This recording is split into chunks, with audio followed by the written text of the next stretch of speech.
Hey guys, here's one of our goats and she's just started giving birth. You can notice the beginnings of some amniotic fluid coming out from behind her. We've known she was due for a while. They're pregnant for 5 months, so we had the date marked in the calendar and her milk was starting to come in, which is a good sign of it. So I'm going to give her a quick check and see how far along she is, and then hopefully if she's close we might be able to give her a little bit of help and have a little baby goat here. So really exciting news. This is happening right now, so if you're coming down today you might get to see the little baby, and certainly if you're here over the next couple of days. So guys, simple little check, see if she's dilated, see if we can find the goat. They come out feet first. Front feet first is the way they're supposed to come, so I just want to see if I can feel any front little hooves and see if she's dilated and ready to give birth. So I'm not going to be too invasive, just have a quick check. And yeah, the hooves are right there, so she's not too far off. I can feel them just about that deep in, 2 front hooves, so she's pretty much ready to give birth. So I think what we'll do is we'll leave her for a little bit, get all her bits and pieces we need ready, and then come out and just see if she needs some help.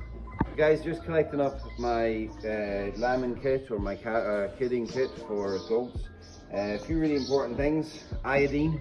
When they're born, we have to use iodine to disinfect their navel, where the umbilical cord comes in, because they can get bacteria in there. It's direct access into them and they get something called joint ill, so we have the iodine ready for that.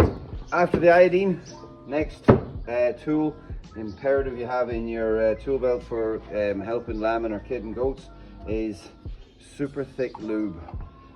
So yeah, we put this on the hand, you're going in to try and help. Want to be as gentle as we can. So this is veterinary lube, extra thick and gloopy, and works really well. So that, a lot of people like to use the gloves for the arm. I would be a little bit more old school. I actually don't like wearing the glove. I feel like I can't grip the legs or maneuver or feel properly. Also, I have some painkillers to help the feet of the mother. You know, that's not an easy job. Bit of blue roll then for cleaning up the hands and everything, washing up afterwards. And then when the baby's born, we also then have powdered colostrum. In the case the mother doesn't have milk, colostrum is the first milk that the mother produces, and it is fully loaded with all the antibodies and protection. So really important to get colostrum. So this is an artificial one in case she doesn't have any herself, but we're hoping from the amount of milk she has, she will. So I also have a jug, nice wide top, so I can milk colostrum into this. And if the goat is weak and can't drink itself, we have a tube where we can syringe we put that down into the stomach and we can syringe the milk directly into it. Really important they get a drink within the preferably the first 20 minutes, but certainly the first hour they would have to have colostrum, otherwise it really impedes their survival rate. So that's my toolkit that I'm going to bring with me, and I think it's time now to go and see how close she is to giving birth. So yeah, the really fun part of this is trying to do all this on your own. Usually it's nice to have someone helping you hold the goat and all the rest of it, but my help today is on the other end of the camera. So we'll have a little go here and see how she's doing. There's the legs, you can see them, 2 front feet. I don't want to start pulling these until I know the head is there. So what I can feel is these are actually the back legs. So this kid is breech, so that can cause her trouble to kid on her own. So it's just a matter of, let me take this out.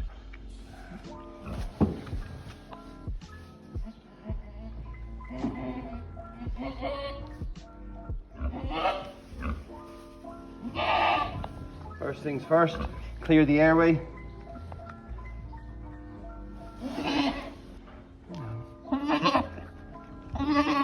Good girl. She starts licking it immediately, get it clean. Okay, you can see it's breathing. Airway's clear, really important. Put it all into the iodine. Make sure it gets good coating. Kill any bacteria and help dry it off. Little girl. So guys, next, important, we don't just assume that's game over, all done, great success. Gotta check to see, they often have twins or triplets, so we want to see how many more are in there and will she need any more help. So I'm gonna check that next. No more kids, she's just having the one. So next step, I want to get some milk out of her, so that if I have to tube the goat, we can. But I'd rather the goat gets up and drinks itself. So we're just going to leave him be and watch what happens and make sure that the kid's able to stand, and we might help it get onto the teat to drink. But then if it isn't working, we have some milk ready that we can tube into it.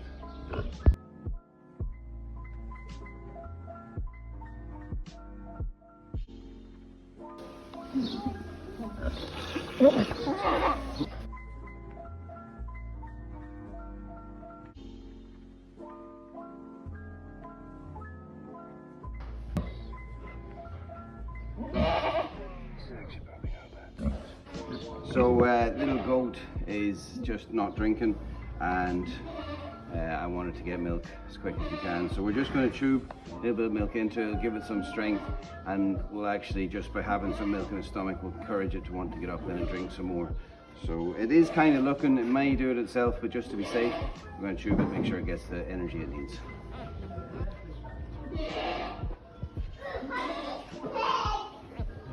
Really important, you don't get the tube in the lung. So just feed it in carefully. Watch for choking or coughing. Once it's in, don't want to push it too fast.